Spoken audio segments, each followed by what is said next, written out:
لكل جعلنا منكم شرعة ومنهاجا. إن الحمد لله نحمده تعالى ونستعينه ونستغفره ونتوب إليه ونعوذ بالله من شرور أنفسنا ومن سيئات أعمالنا. من يهده الله فلا مضل له ومن يضلل فلا هادي له.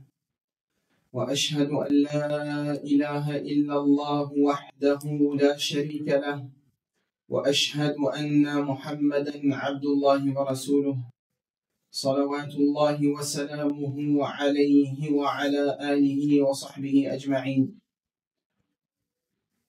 أما بعد فإن أصدق الحديث كلام الله جل جلاله وخير الهدى هدى محمد صلى الله عليه وسلم وإن شر الأمور محدثاتها وكل محدثة بدعة وكل بدعة ضلالة وكل ضلالة في النار. أجارنا الله وإياكم من النار. Donc on continue bi'idhnillahi azza wa jal, et ce sera le dernier majlis, la dernière assemblée où on parlera du livre du jeûne de Bulugh al-Maram de l'imam Ibn Hajar al-Asqalani rahimahullah ta'ala, avec l'explication de notre cheikh rahimahullah ta'ala, cheikh Salih al-Fawzan. فلنبدأ بعون الله وتوفيقه. بسم الله الرحمن الرحيم. الحمد لله رب العالمين، وصل اللهم وسلم على أشرف المرسلين وعلى آله وصحابته أجمعين. اللهم اغفر لنا ولشيخنا ولحاضرينا وسامعينا. يقول المؤلف رحمه الله في كتابه بلوغ المرام، قال: كتاب الصيام. وعن عائشة رضي الله تعالى عنها أن النبي صلى الله عليه وسلم اكتحل في رمضان وهو صائم. رواه ابن ماجه بإسناد ضعيف، وقال الترمذي لا يصح فيه شيء. On rapporte de Aïcha radiyallahu anha que le prophète sallallahu alayhi wa sallam se mettait du kuhul aux yeux pendant le ramadan alors qu'il sallallahu alayhi wa sallam jeûnait. Hadith rapporté par Ibn Majah dans une faible chaîne de transmission. Al-Tirmidhi ajouta: rien de cela n'est authentique. Non. Donc concernant le hadith de l'iktihal, le hadith qui est venu dans Bulugh al-Maram, il est, comme il est cité ici, bi'isnadin da'if, avec une chaîne de transmission qui est faible.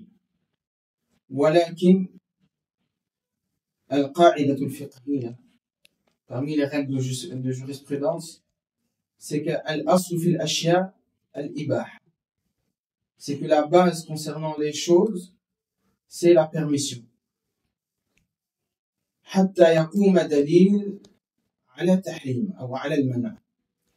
Donc jusqu'à ce que nous vienne une preuve que cela est interdit.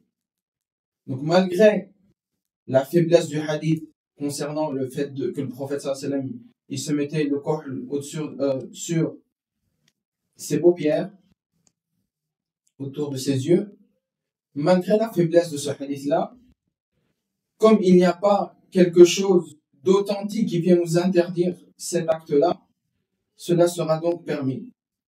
Et tout ce qui va dans le sens de kohl, comme al-qatra, les gouttes qu'on met dans les yeux, ou bien les gouttes qu'on peut mettre dans les oreilles, et toute chose qu'on mettra dans l'œil ou l'oreille, mais qui ne nourrit pas le corps, c'est la condition pour que cela ne soit pas un annulatif du jeûne.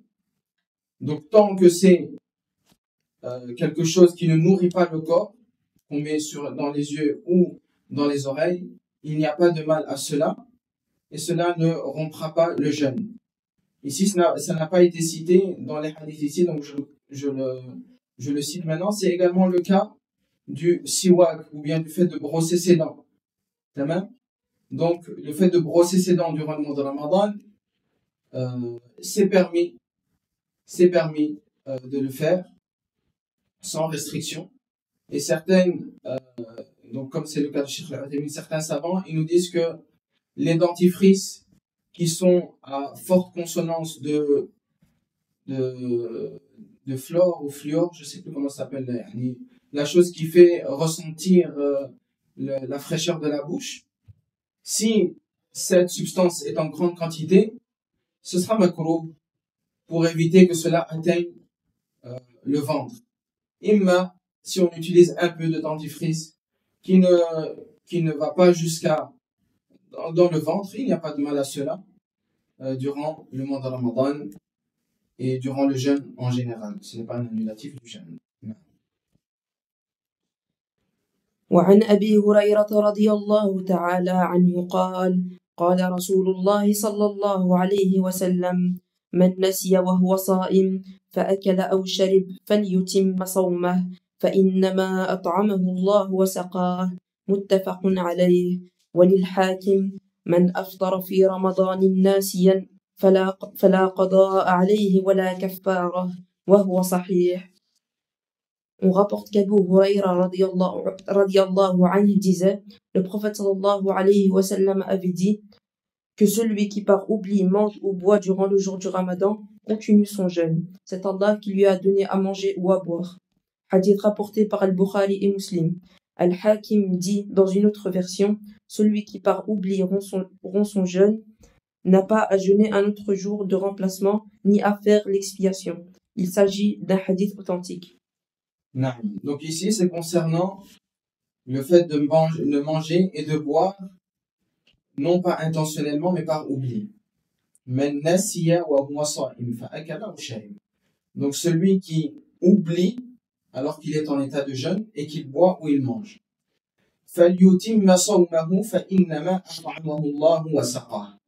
Si on s'arrête à ce hadith-là, donc celui qui mange ou boit par oubli durant qu'il jeûne, ou durant le jeûne, qu'il continue et qu'il achève son jeûne, car c'est Allah qui l'aura nourri et qui l'aura abreuvé. Si on s'arrête à ce hadith-là, on pourrait comprendre que la personne doit continuer à jeûner, donc s'abstenir de tout ce qui rompt le jeûne, mais possiblement il devra rattraper le jour de jeûne. Parce qu'ici, il n'y a pas, il ne fait pas mention du fait qu'il ne devra pas rattraper le jour de jeûne. Il dit juste, celui qui oublie alors qu'il est en état de jeûne, et qu'il mange ou qu'il boit, qu'il continue et il achève son jeûne. Car c'est Allah qui l'aura nourri et qui l'aura abreuvé. Mais ici, il n'y a pas de mention qu'il ne devra pas rattraper le jour de jeûne après le mois de Ramadan. Donc c'est pour ça qu'on pourra voir certains savants ou bien certaines écoles de jurisprudence qui vont dire que celui qui boit et qui mange par oubli, il devra continuer le jour de jeûne, mais il devra rattraper son jour après le mois de Ramadan, quand c'est le cas de l'école de l'imam Malik qui a cet avis-là. Walakin, le deuxième hadith, il vient éclaircir cela et qui va nous donner l'avis de Cheikh Al-Uthaymin. Walil hakim man aftara fi Ramadan, celui qui aura rompu le jeûne alors qu'il est dans le mois de Ramadan, nasiyan, alors qu'il oublie, il ne fait pas exprès par oubli, fala qada'a alayhi wala kafara. Il ne devra pas rattraper son jour de jeûne et il ne devra pas faire le kafara, qui est l'expiation.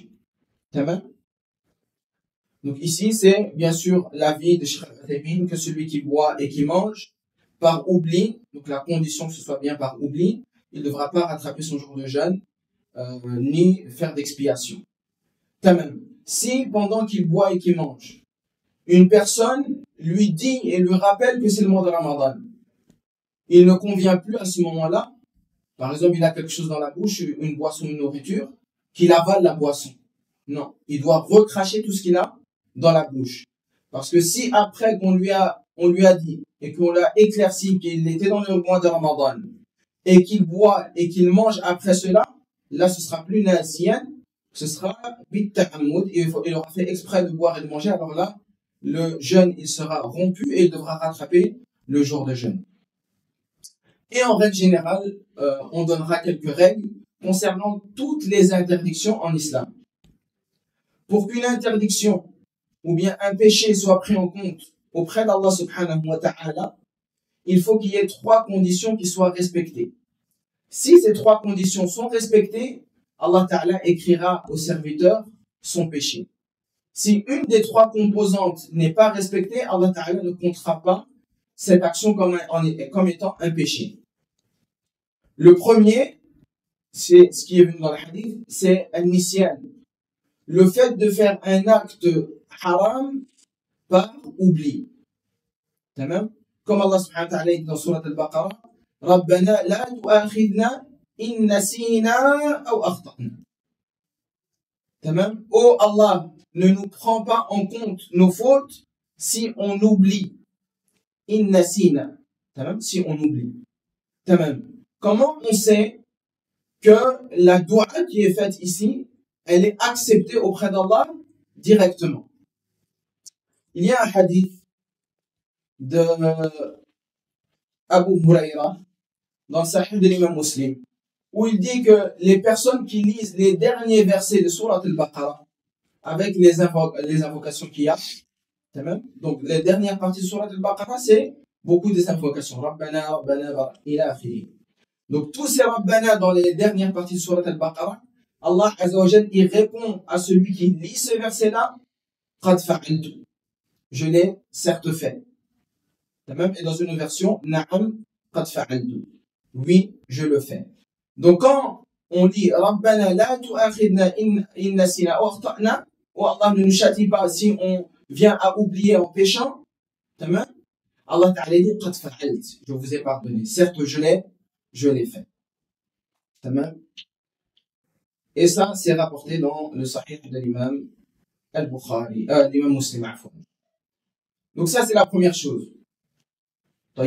Si on ne fait pas l'acte, le péché intentionnellement, ça veut dire que si on le fait par oubli, Allah Ta'ala ne prend pas en compte cette faute-là.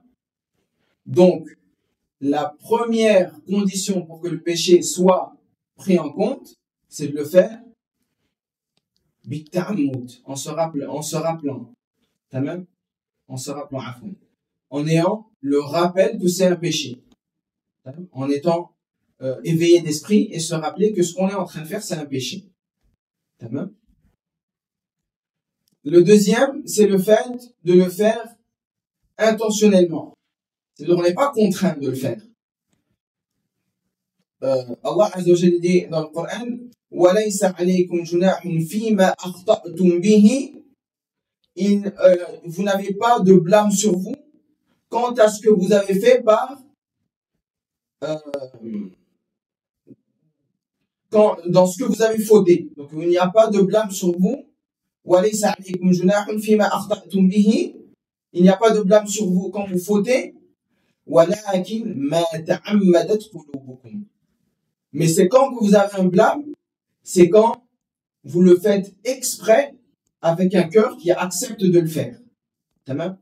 Donc tant qu'il n'y a pas le cœur et qu'on le fait exprès, en pleine connaissance de cause, on n'est pas contraint à le faire, c'est à ce moment-là qu'Allah Ta'ala il prend en considération la faute également. Donc ça c'est la deuxième condition, le faire on le fait exprès, ne pas être contraint. Si on est contraint, à ce moment-là, le péché n'est pas compté.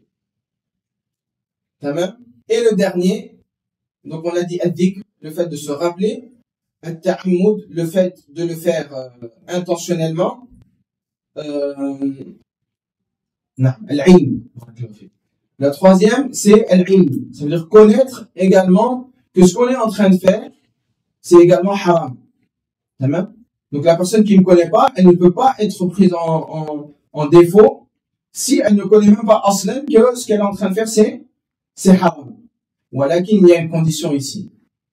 Pourquoi? Parce que certaines personnes, ils se disent, quand ils entendent ça, alors si, en connaissant toutes choses dans l'islam, beaucoup de jugements, on est pris de faute, alors à ce moment-là, on va pas apprendre. Comme ça, on a une excuse, on est ignorant, on savait pas. et Allah Ta'ala ne nous punira jamais si on fait une faute par oubli, par manque de science. Wahada, c'est un fait qui est khati, une pensée qui est erronée. Parce que celui qui est excusé, c'est celui qui n'a pas eu de science, mais qui n'a pas fait exprès, qui n'a pas intentionnellement oublié et délaissé la science. C'est-à-dire que on ne peut pas tout connaître dans la religion. Donc il se peut qu'il y ait des choses qui nous dépassent, qu'on n'a pas appris, mais pas intentionnellement. C'est juste qu'on ne connaissait pas. C'est celui-là qui est exempté de l'erreur. Même toi, tu as la possibilité d'étudier. Mais par intentionnellement, tu dis non, je vais pas étudier. Comme ça, j'ai une excuse auprès d'Allah subhanahu wa ta'ala, je ne connais pas. Alors, je ne pourrais pas être pris par les péchés. À ce moment-là, on te dit que cette chose-là fera que tu seras pris dans le péché, même si tu le fais par ignorance, parce que tu as fait exprès de délaisser une cause obligatoire. Mais la personne qui n'avait pas la connaissance, on ne peut pas tout connaître, cette personne-là ne sera pas pris en compte. Donc les trois conditions, si elles sont respectées, le fait de faire intentionnellement, le fait de se rappeler le jugement de ce qu'on fait, et le fait de connaître le jugement aslan. Si ces trois conditions sont rassemblées, à ce moment-là, la faute est écrite. S'il y a une des trois qui n'est pas rassemblée, à ce moment-là, la faute est levée. Comme le prophète sallallahu alayhi wa sallam dit dans le hadith, Inna Allah wada'a ala ummati al-khata wal nisyan wa mastukrihu alayhi. Allah, il a levé la faute de ma communauté s'ils font une erreur par oubli, s'ils font une erreur pas intentionnellement, wal nisyan, l'oubli, wa mastukrihu alayhi, et ceux qu'on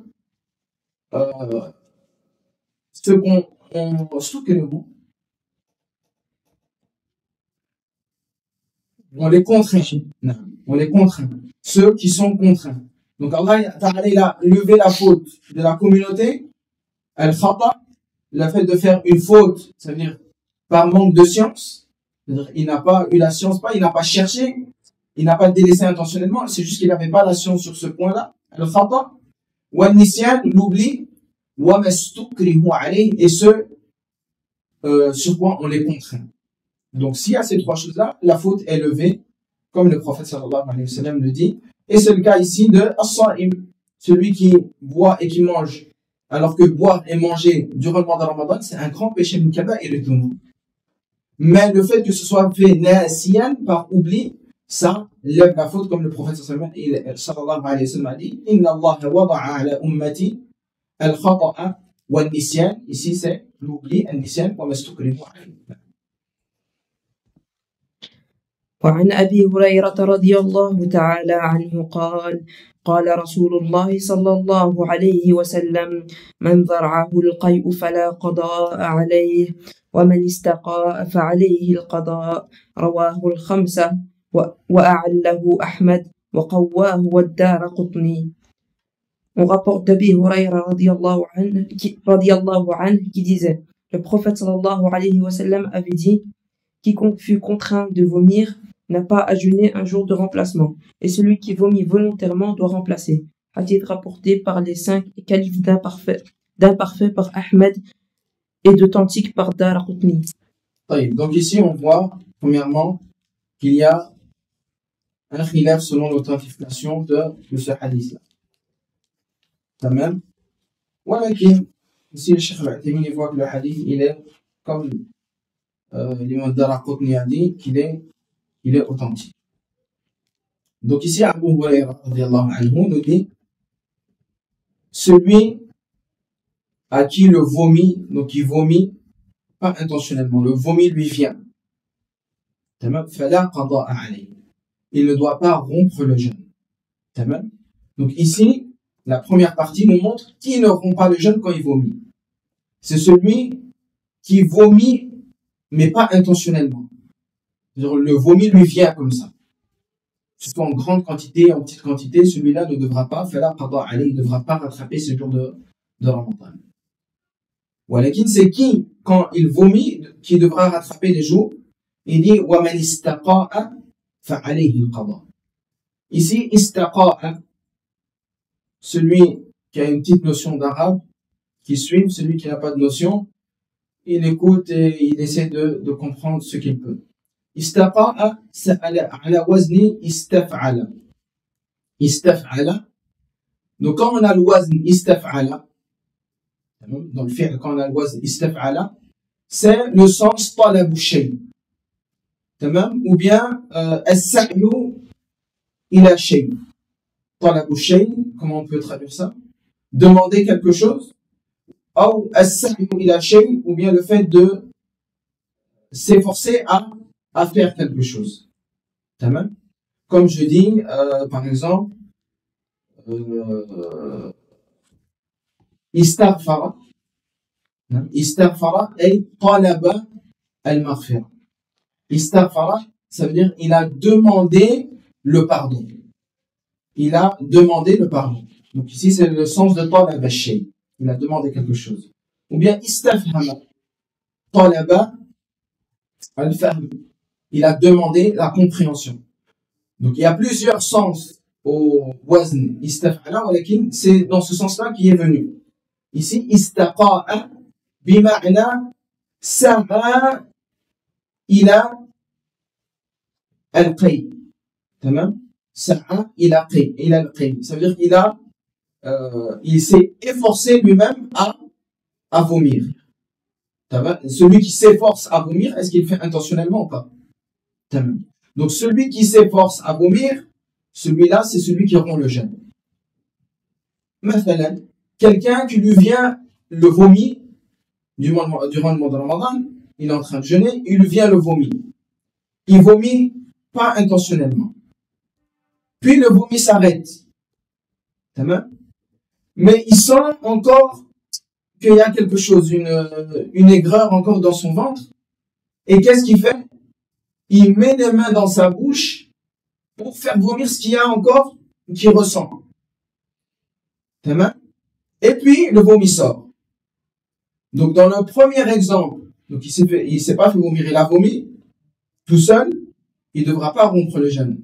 Mais quand il a pris la décision de mettre les doigts dans la bouche pour faire sortir ce qui reste du vomi, il s'est fait vomir, et à ce moment-là, alors il devra rompre il devra rattraper son jour de jeûne. Donc, istaqa, c'est pas seulement que le vomi, au début, au commencement, il s'est fait vomir tout seul. Non, il se peut qu'il vomit, il y a une interruption, et puis qu'il se fait vomir lui-même, parce que il y a encore quelque chose qui ressent un mal-être, et il se fait vomir lui-même. Al-Hasil, celui qui se fait vomir tout seul intentionnellement, c'est celui qui rompra le jeûne, et celui qui vomit, qui ne fait pas exprès de se faire vomir, qui ne le fait pas intentionnellement, il ne rompra pas le jeûne et ne devra pas rattraper son jour de jeûne. Non. وعن جابر بن عبد الله رضي الله تعالى عنهما أن رسول الله صلى الله عليه وسلم خرج عام الفتح إلى مكة في رمضان فصام حتى بلع قراع الغميم فصام الناس ثم دعا بقدح من ماء فرفعه حتى نظر الناس إليه ثم شرب فقيل له بعد ذلك إن بعض الناس قد صام فقال أولئك العصاة وفي لفظ فقيل له إن الناس قد شق عليهم الصيام وإنما ينتظرون فيما فعلت فدعا بقدح من ماء بعد العصر فشرب رواه مسلم. عندك ينتظرون أو ينظرون؟ ينتظرون. On rapporte de Jabir ibn Abdillah radiyallahu anhu que l'année de la conquête de la Mecque, le prophète sallallahu alayhi wa sallam, en jeûnant le Ramadan, était sorti pour se rendre à la Mecque. Lorsqu'il sallallahu alayhi wa sallam arriva à Qura' al-Ghanim, il sallallahu alayhi wa sallam demanda un verre d'eau, le leva jusqu'à ce que les gens le voient et le but. Alors on lui dit, une partie des musulmans continue à jeûner. Il sallallahu alayhi wa sallam dit, voilà les désobéissants, voilà les désobéissants. Dans une autre version, on lui dit, les gens ont de la peine pour continuer les jeûnes et ils attendent un acte après le asr. Ils attendent un acte Après le Asr, il sallallahu alayhi wa sallam a demandé une tasse d'eau et bu. Hadith rapporté par Muslim. وعن حمزة بن عمرو الأسلمي رضي الله تعالى عنه أنه قال يا رسول الله إني أجد بي قوة على الصيام في السفر فهل علي جناح؟ فقال رسول الله صلى الله عليه وسلم هي رخصة من الله فمن أخذ به فحسن ومن أخذ بها فحسن ومن أحب أن يصوم فلا جناح عليه رواه مسلم وأصله في المتفق عليه من حديث عائشة أن حمزة بن عمرو سأل.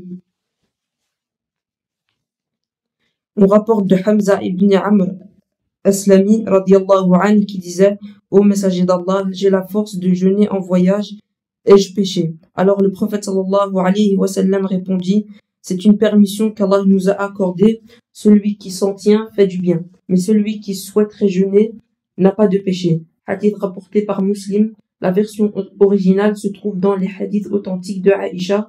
On affirme en outre que c'est Hamza ibn Amr qui avait posé la question. Non. Donc ici, c'est concernant le fait de jeûner alors que la personne est en état de voyage. Le premier hadith de Jabir ibn Abdillah, retenez bien son nom, Jabir ibn Abdillah, c'est que le prophète sallallahu alayhi wa sallam est sorti avec le compagnon Am al-Fath. Il a Mecca, fi Ramadan. L'année de l'ouverture de la Mecque, et cela était pendant le Ramadan. C'est-à-dire que les gens jeûnaient. Et puis il parvient au prophète sallallahu alayhi wa sallam. Donc les gens jeûnaient parce que le prophète alayhi wa sallam jeûnait. Et puis il parvient au prophète sallallahu alayhi wa sallam que parmi les jeûneurs, il y en a qui ont du mal à supporter le jeûne avec le voyage. Et donc le prophète sallallahu alayhi wa sallam, qu'est-ce qu'il va faire après Salatul Asr? Il va lever, il va montrer aux gens qu'il lève un verre d'eau et il va le boire. Et la majorité des compagnons vont donc suivre son exemple et vont rompre le jeûne également. La première chose qu'on peut tirer de ce hadith-là, ou de ce qu'on vient de dire maintenant, c'est la permission pour le jeûneur de couper son jeûne durant le mois de Ramadan. Du voyageur. La permission du voyageur de couper son jeûne durant le mois de Ramadan. Puisque le prophète sallallahu alayhi wa sallam ici clairement a levé, donc on était après Salat al-Asr, donc on est toujours dans le temps du jeûne, il a levé un verre d'eau pour montrer aux sahaba qu'il va rompre son jeûne et les sahaba ont fait de même. Après, on est venu à l'informer qu'il y en a parmi les compagnons qui ont continué à jeûner. Et ici dans le hadith, après qu'ils aient vu le prophète et les compagnons boire, ils ont continué à jeûner. Le prophète sallallahu alayhi wa sallam dit la raison pour laquelle ces compagnons-là ont continué à jeûner, c'est parce qu'il ne restait pas beaucoup de temps entre l'Asr et le Maghrib. Donc le prophète sallallahu alayhi wa sallam, l'heure de l'Asr, elle est passée, et seulement un peu après, il a rompu le jeûne. C'est-à-dire qu'il restait plus longtemps. Donc ils se sont dit quoi? On a eu la difficulté durant tout ce temps-là. Il vaut mieux terminer pour ne pas devoir rattraper le jour de jeûne. On est devant le mois de Ramadan, alors on va continuer jusqu'à le Maghrib. Et le prophète sallallahu alayhi wa sallam, malgré cela, parce que c'était des gens qui avaient des difficultés à jeûner, il dit voilà les comment ils ont traduit? Les désobéissants. Donc on voit ici clairement la permission de rompre le jeûne alors qu'on est en voyage durant le mois de Ramadan. On voit également qu'il ne convient pas à ces makrouh de continuer à jeûner alors qu'on est en état de voyage et de jeûne, alors qu'on a des difficultés, alors que le jeûne rend le voyage plus difficile. Et la troisième chose de ce premier hadith-là, c'est que même si on a débuté la journée du jeûne, on va en voyage, on débute la journée en jeûnant. Mais pendant le voyage, on commence à ressentir de la faiblesse due au jeûne et cela rend le voyage difficile. Même s'il reste 30 minutes ou 1 heure, il a akhirihi, et qu'on voit qu'on a de la difficulté à jeûner, qu'est-ce qu'il est convenable de faire ici? C'est de rompre le jeûne. Parce que le prophète sallallahu alayhi wa sallam, justement, il a eu l'idée de rompre le jeûne alors qu'il ne restait plus énormément de temps entre l'Asr et le Maghrib. Et les désobéissants, c'est ceux qui ont continué malgré la difficulté. Et la cause qu'ils ont donnée au fait de continuer, c'est qu'il restait plus beaucoup de temps. Donc ici, on voit également la permission de rompre malgré qu'on a commencé un jour de jeûne en état de voyageur. Tamam. Donc ici, ce qu'on peut retirer, c'est 2 choses. La première chose, c'est la meilleure chose à faire pour le voyageur en état de jeûne. Première situation, c'est le jeûneur qui ne ressent aucune gêne à jeûner. Celui-là, le meilleur, sera pour lui de jeûner. Comme il est venu dans le dernier hadith de Hamza, il dit Ajidu bi quwwatan ala siyam fi safar. Je ressens de la force avec le jeûne malgré que je voyage. Mon corps, il s'affaiblit pas. Fahal alayya junah. Est-ce qu'on peut me reprocher quelque chose si je continue à jeûner alors que je suis en voyage, mais que mon corps supporte bien? Faqala Rasulullah sallallahu alayhi wa sallam, hiya rukhsa. C'est une facilité min Allah, qu'Allah donne. Faman akhadha biha fahasan. Celui qui prendra de cette facilité, c'est bien. Wa man ahabba an yasuma fala junaha alayhi. Et celui qui aime à jeûner, il n'y a pas de mal sur lui. Donc ici, on le voit clairement que la personne peut également jeûner, il n'y a pas de souci. Par contre, la personne qui est en état de jeûne et que le jeûne rend son voyage plus difficile, celui-là, al-afdal, ce sera mustahab pour lui de rompre le jeûne. Ce sera mustahab pour lui de rompre le jeûne, même s'il est dans le mois de Ramadan. Parce que certains, ils ont ce frein de se dire non, je suis dans le Ramadan, comment je vais boire? Non, si ça rend difficile ton jeûne, romps ton jeûne. C'est une facilité qu'Allah te donne. Et dans le hadith, le prophète sallallahu alayhi wa sallam en plus dit Inna Allah yuhibbu an yu'ta rukhasahu. Allah Azza wa Jal aime certes qu'on prenne ces facilités. Donc c'est un bien si tu le fais ta'atan lillah, par obéissance et par amour envers Allah et non par facilité. Je vais juste souligner une chose parce que alhamdulillah, j'ai enseigné beaucoup, j'ai également fait des umrah et certaines personnes qui peuvent écouter peuvent se dire pourquoi Moussa ici il nous dit que le mieux pour le jeûneur qui n'a pas de difficulté dans le jeûne c'est de ne pas rompre son jeûne, alors que quand on lui a demandé il y a X temps en arrière, il avait dit que c'est mieux pour le jeûneur de manière générale de ne pas jeûner. C'est mieux pour le voyageur qui jeûne de manière générale de ne pas jeûner. Donc ici, pourquoi? Parce que c'est l'avis des Hanabila. C'est l'avis de l'école d'Imam Ahmed. Que le jeûne en état de voyage, il n'est pas recommandé. Que ce soit que tu es facile à jeûner ou que tu es difficile à jeûner. C'est mutlaq, c'est général. Et pourquoi je vous avais dit de retenir le hadith de Jabir ibn Abdillah?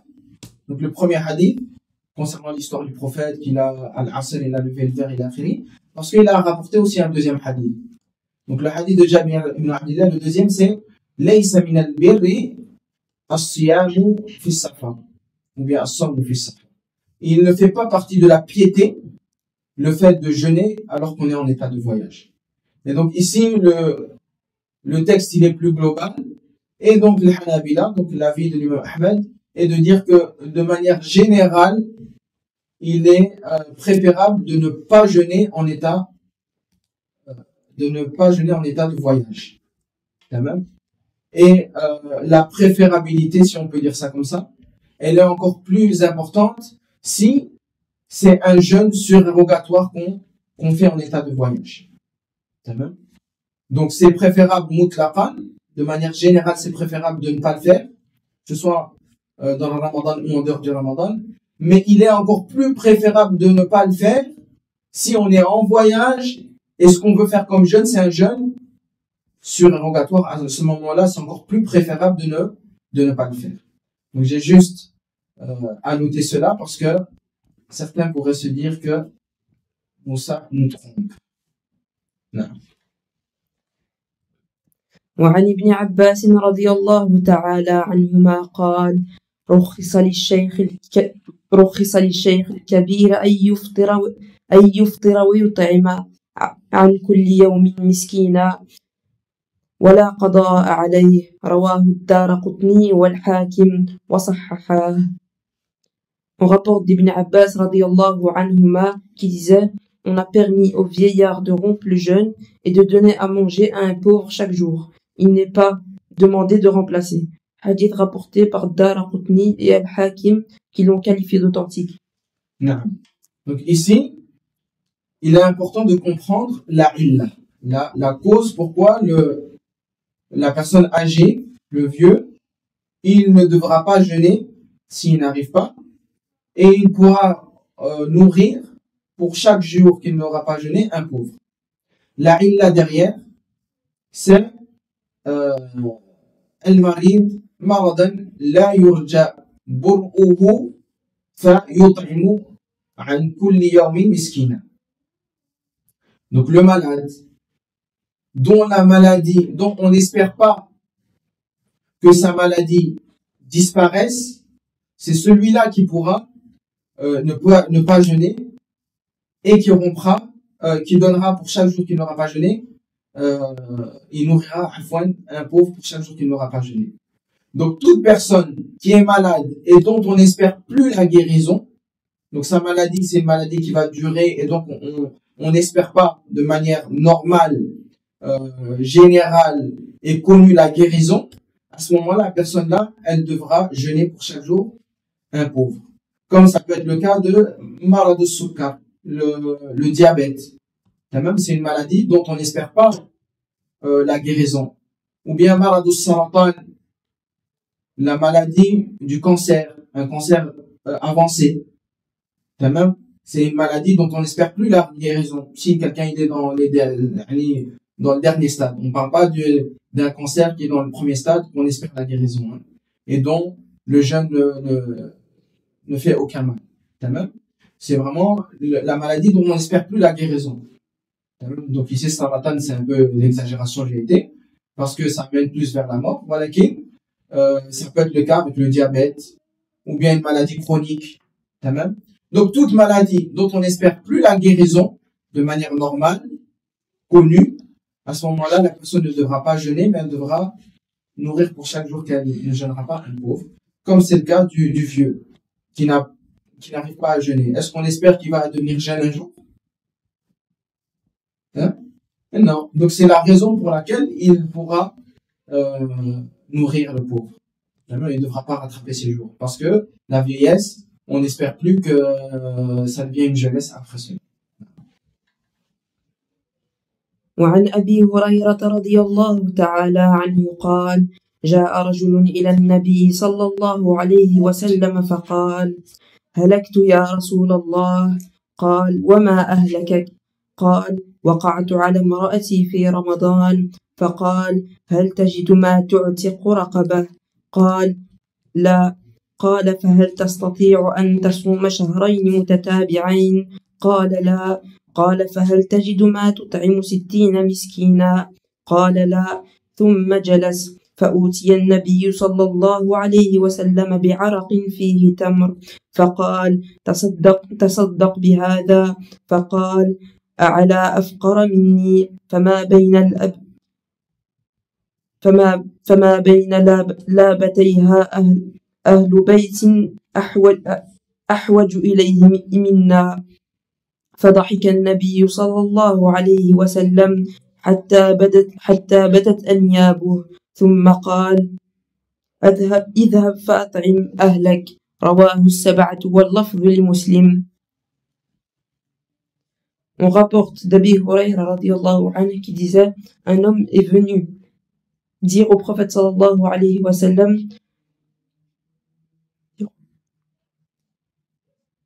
un homme était venu dire au prophète sallallahu alayhi wa sallam, j'ai péri. Le prophète sallallahu alayhi wa sallam demanda, qu'est-ce qui t'a fait périr? L'homme répondit, j'ai eu des rapports sexuels avec ma femme pendant le ramadan. Le prophète sallallahu alayhi wa sallam lui demanda, as-tu un esclave à affranchir? L'homme répondit non. Le prophète sallallahu alayhi wa sallam reprit, peux-tu jeûner 2 mois successifs?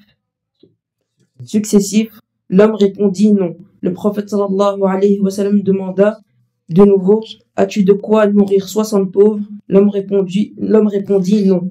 Puis l'homme s'assit et on apporta au prophète sallallahu alayhi wa sallam un araq des dattes. Il sallallahu alayhi wa sallam ajouta, fais l'aumône. L'homme dit, dois-je donner l'aumône à quelqu'un plus pauvre que moi? Il n'y a aucune maison qui en a plus besoin que nous. Alors le prophète sallallahu alayhi wa sallam éclata de rire jusqu'à ce que ses dents apparaissent.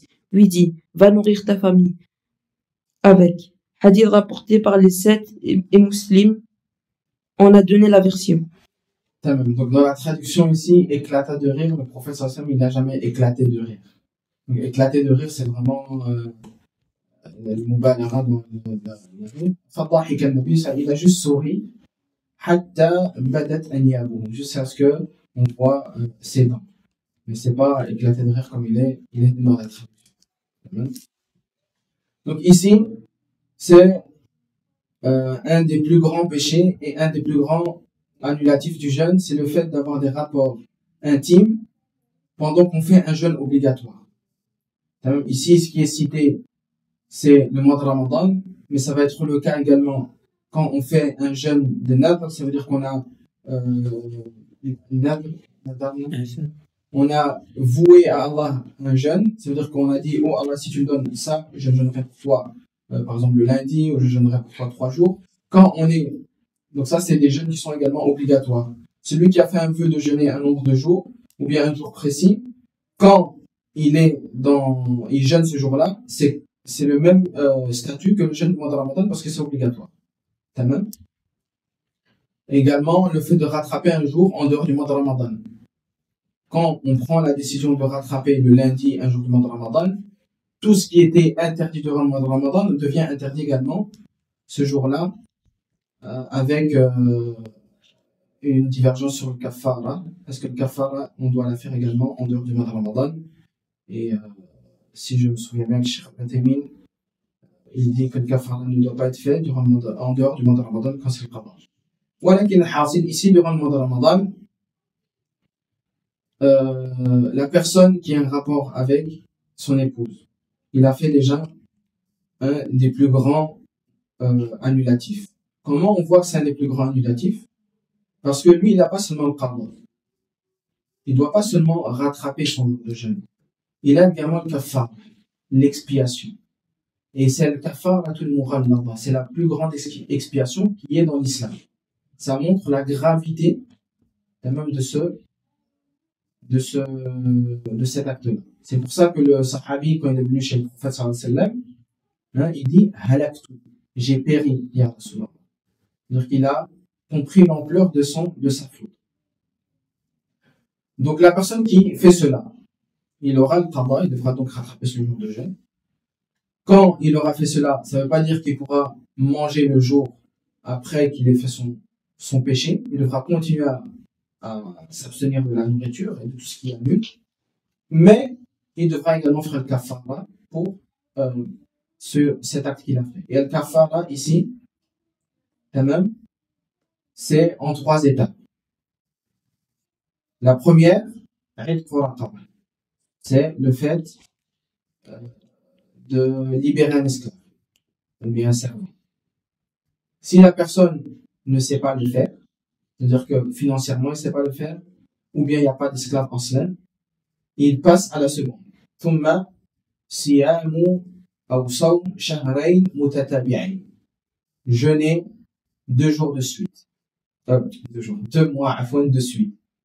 Également, si il est incapable de le faire, comme c'est le cas du sahabi ici, il passera à la 3e, il devra it'amu sittina miskina.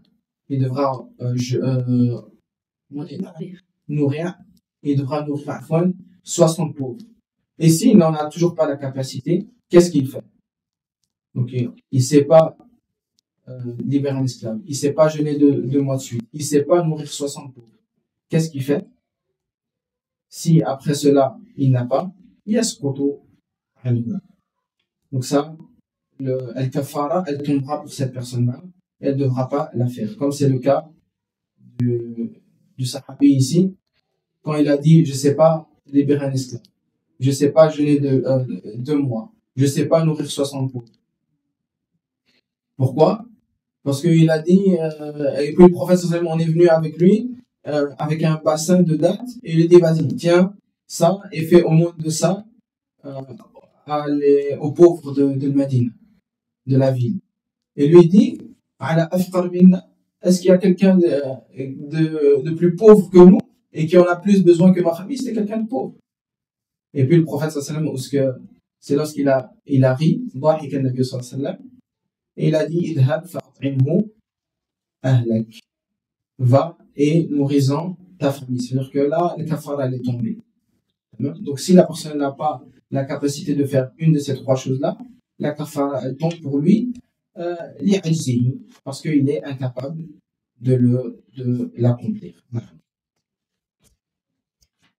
وعن عائشة وأم سلمة رضي الله تعالى عنهما أن النبي. Si la personne, elle est en voyage, donc elle voyage, et au début du voyage, elle a mis l'intention de jeûner le mois de Ramadan. C'est-à-dire qu'elle a dit, moi, lui et sa femme et ses enfants, s'il a des enfants, ils se disent, nous, on jeûne. Même si on est en voyage, on va jeûner le mois de Ramadan, en voyage.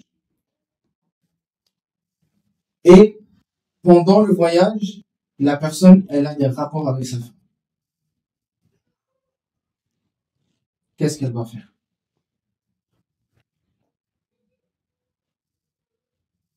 Bon, vous qui écoutez, vous répondez chez vous. Et puis quand je vous donne la réponse, vous voyez est-ce que c'est juste? De ceux qui sont présents.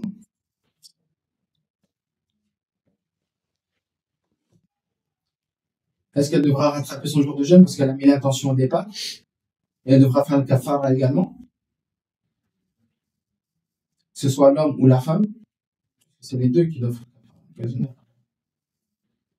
Si je ne me trompe pas, on avait vu qu'il peut rompre son jeûne durant la journée.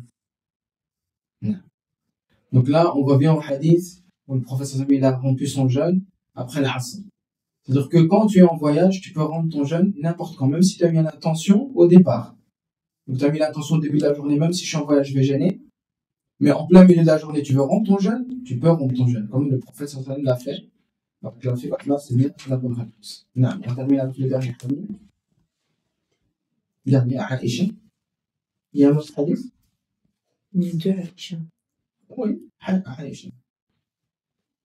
وعن عائشة وأم سلمة رضي الله تعالى عنهما أن النبي صلى الله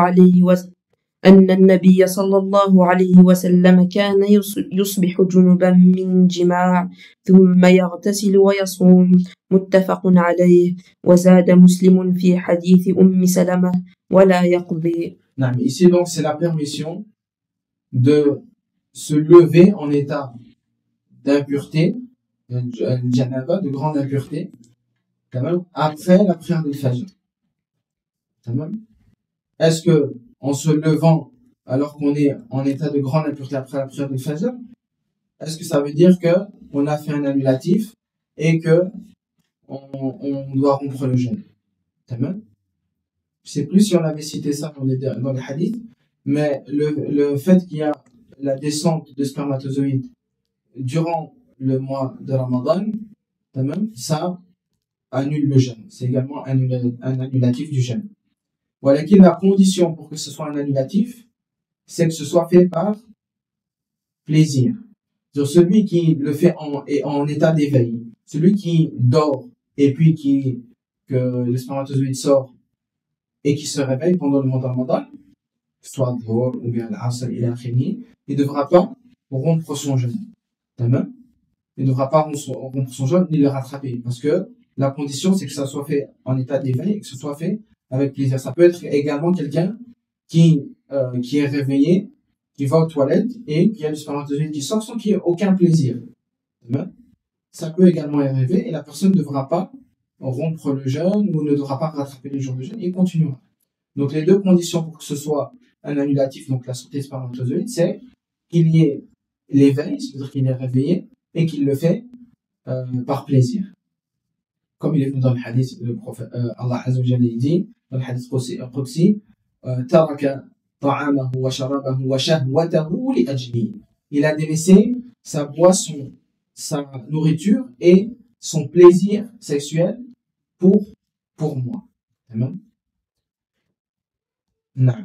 Donc ici, celui qui se réveille en état d'impureté, que ce soit le sommeil, ou bien qu'il a eu un rapport avant le fajr, et qui se réveille après le fajr en état d'impureté. Ça n'a pas d'incidence.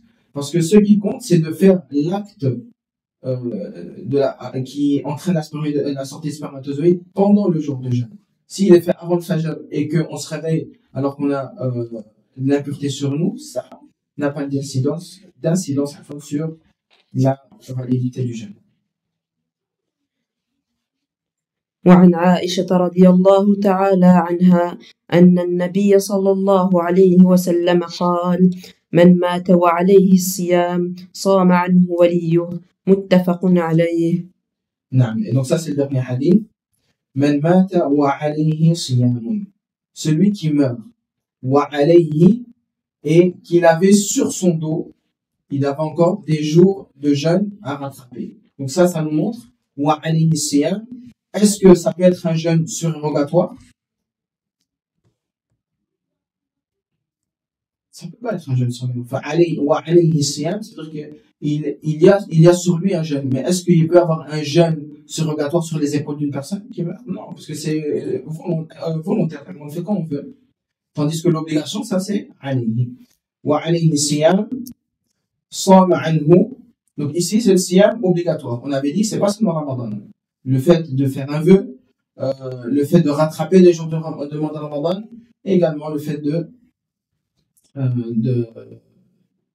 par exemple aussi le kafara.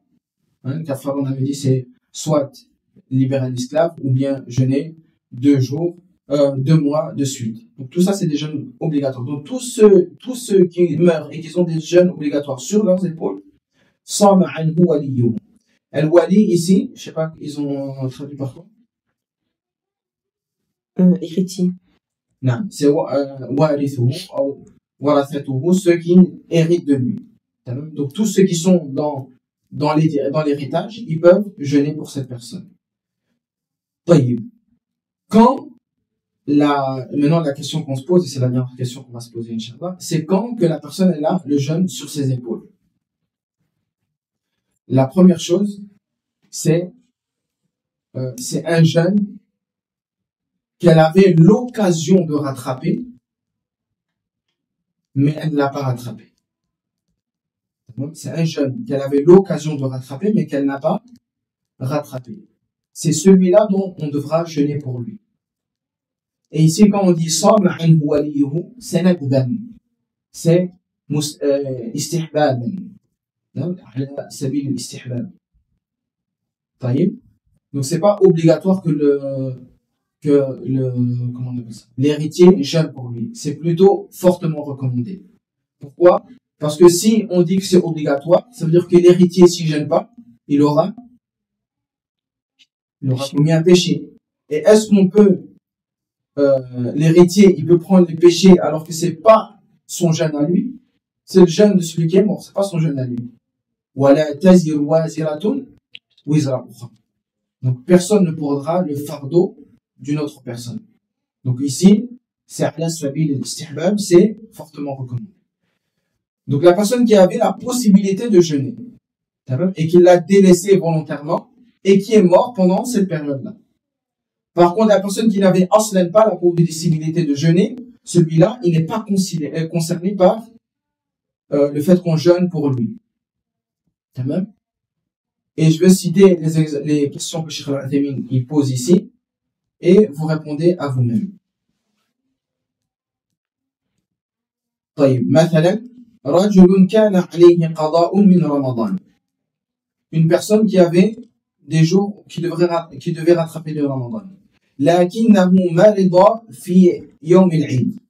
Mais il est tombé malade le jour de l'Eid. Donc le Ramadan est fini. J'ai pas par exemple jeûné 3 jours de ce Ramadan-là, et je tombe malade directement à l'Eid. Donc le jour directement après le Ramadan. واستمر به حتى مات. Et la maladie a continué après ces jours-là jusqu'à ce qu'il meure. Est-ce qu'il est concerné par le hadith, ou bien est-ce que les héritiers de cette personne sont concernés par le hadith ou pas? Non, parce qu'il n'a pas eu la possibilité de jeûner. Non. Une autre fois. رجل كان مريضا في رمضان مرضا لا يرجى برؤه. Donc une personne qui était malade durant le mois de Ramadan. Et on n'espérait pas qu'il guérisse. C'est une maladie dont on n'espérait pas la guérison. ثم مات. ثم مات.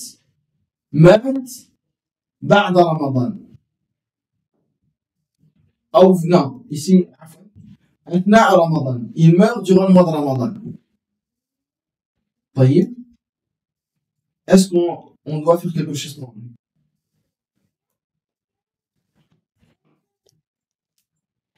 Oui, quand il était encore vivant, pour chaque jour, il devait nourrir un pauvre.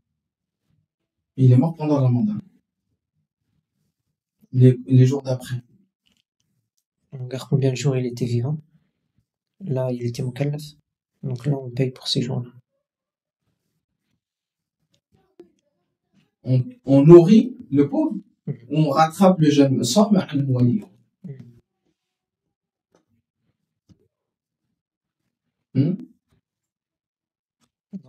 J'avais une bonne réponse.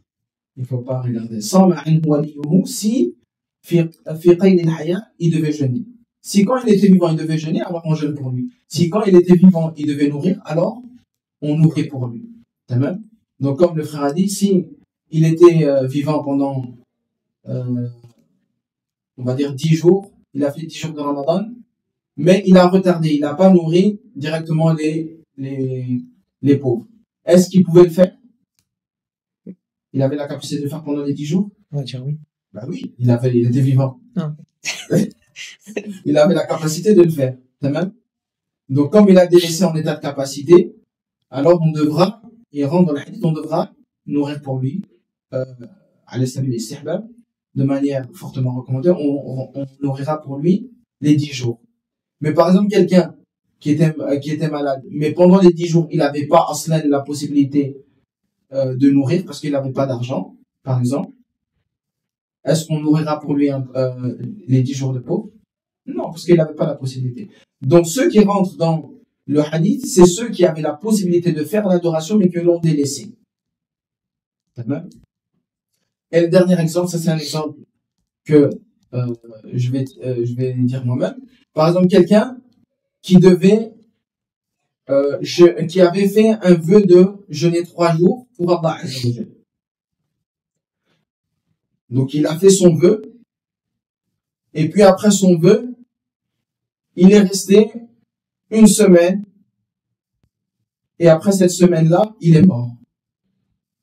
Est-ce qu'on jeûnera pour lui ou pas?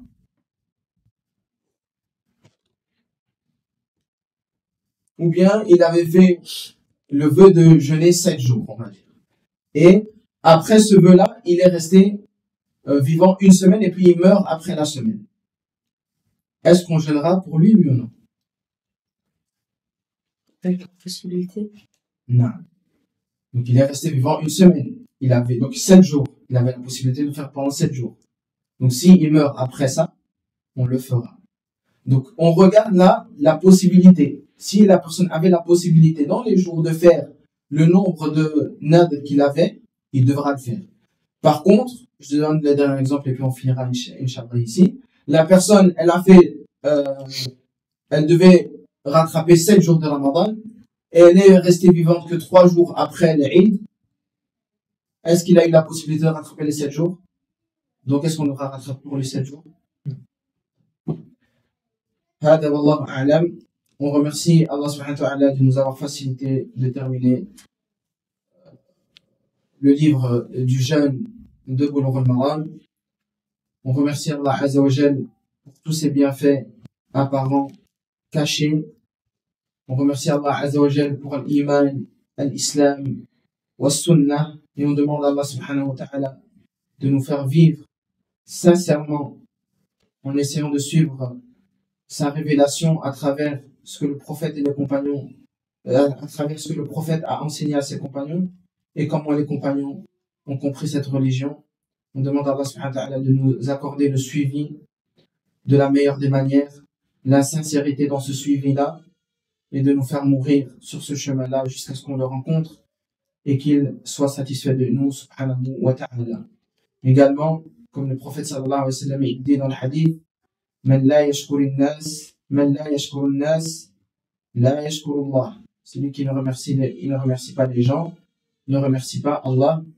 Donc je remercie le frère Abdullah pour sa lecture des hadiths. Allah subhanahu wa ta'ala le préserve, lui écrive ça dans sa balance de ses bonnes actions. On demande pour lui la sincérité, la guidée, la préservation ici-bas comme dans le delà. On demande également à un autre frère qui est présent qu'Allah Azza wa Jal le récompense en bien pour l'aide, je sais pas comment on appelle ça, multivisuel qu'il donne. C'est le frère qui filme, qui gère un peu tout ce qui est multimédia. On demande à Allah subhanahu wa ta'ala de compter ça également dans les amis hasanat. Et on demande à toute personne qui nous suit et qui nous écoute de ne pas nous oublier dans le dua, de ne pas nous oublier dans la propagation de cette science pour s'entraider à rassembler des bonnes actions, pour s'entraider à s'élever auprès d'Allah subhanahu wa ta'ala, pour s'entraider à se rapprocher de l'amour de notre Seigneur tabaraka wa ta'ala et de sa satisfaction.